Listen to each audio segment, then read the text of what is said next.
ак билим окуу долбоору English тил. Жакын арада өзүмө тест кылам деп төмөнкү мисалга туш болдум. I бирдеке on Sundays. Жана биринчи вариант woke up, экинчи вариант will be talking, үчүнчү вариантыбыз jog, жана D вариантыбыз am fishing. Демек бул маселеге жооп бериш үчүн бизге өзүбүздүн билимибизди топтоо алыш керекпиз. Биринчиден, эмнени билем?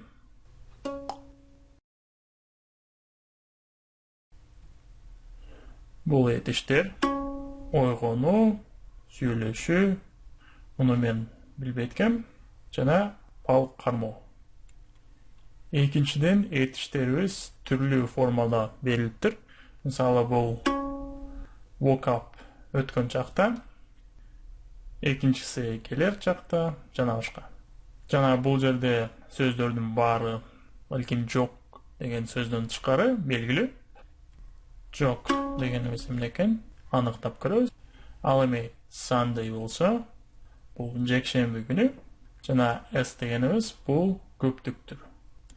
Демек варианттардан биз төмөнкү корутундуну чыгарып алдык. Ал эми сурообуздан болсо, төмөнкү маалыматты алдыбызга белгилеп алсак болот. Sundays деген бул жекшемби күндөрдүн көптүк формасы. Демек убакыт жебесин төмөнкүдөй сызып, бул азыркы маал дейли.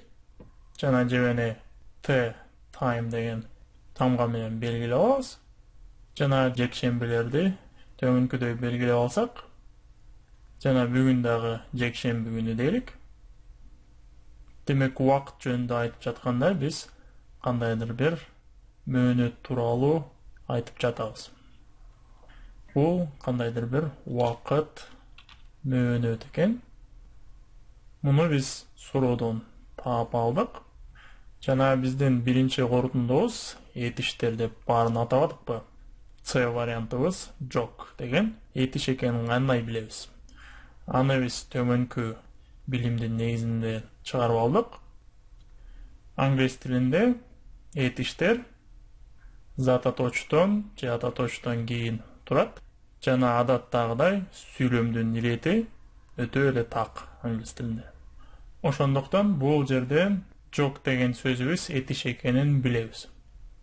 Демек биз өзүбүзгө төмөнкү суроону жолдош керекпиз. Бул жерден ушул билимдин негизинде жоопту таап алабызбы? Демек кандайдыр бир убакыт мөөнөтү тууралуу айтып жатабыз. Анткени этиштер биринчи кезекте убакытты көрсөтүп турат же убакыттын кандайдыр бир формасын. Демек бул даражада жок дегенде кандайдыр бир даана эле туура эмес көрүнүп турган жоопторду чийип салганга шарт түзүлдү десе болот. Анткени бул азыркы убакытка таандык болгон убакыт тууралуу жөнүндө айтып жаткандыктан биз өткөн чакты чийип салганга туура келет экенбиз. Калгандарын болсо азыркы даражада туура же туура эмес деген тастыкталат экен. Ошондуктан биз өзүбүздүн ой-картабызды толуктаганга сапар алат экенбиз. Биз билгендей эле ой-картабыз 4 бөлүктөн турат. Биринчи бөлүгүн төмөнкүдөй толуктадык десек болот. Бул биздин алгачкы билимибиз дейлик. Бул сызыкчабыз кандайдыр бир маселе. Жана ошол маселеге биздин билим деңгээлибиз туура келсе, анда бул маселени биз чече алабыз. Эгерде алгачкы билимибиз жетпей жатса, анда ошол экинчи бөлүгүндө керектүү билимибизди толуктап алабыз. Жана жаңы билимдин негизинде билим деңгээлибизди жогортуп алгандан соң белгиленген маселени чечүүгө даярбыз. Үчүнчү даражабызда же үчүнчү ой-картабыздын бөлүгүндө ишке ашыруу аракети орун алат. Бул жерде биз тапкан билимибизди кошуп жаңы пайда болгон билим даражабызды ушул жерден сынап көрөбүз. Акыркы 4-чү бөлүгүндө тиешелүү жыйынтыктарды жасайт экенбиз. Мисалы, эмне туура болду, эмнеси туура болгон жок, кандай кылыш керек, туура жана жетиштүү болдубу, ушул жерден сынайбыз. Демек, айткандай, Биз биринчи бөлүгүн топтоп алгандай болдук жана экинчи бөлүгүндө кошумча керектүү билимибизди таап алганга жөнөткөнбүз.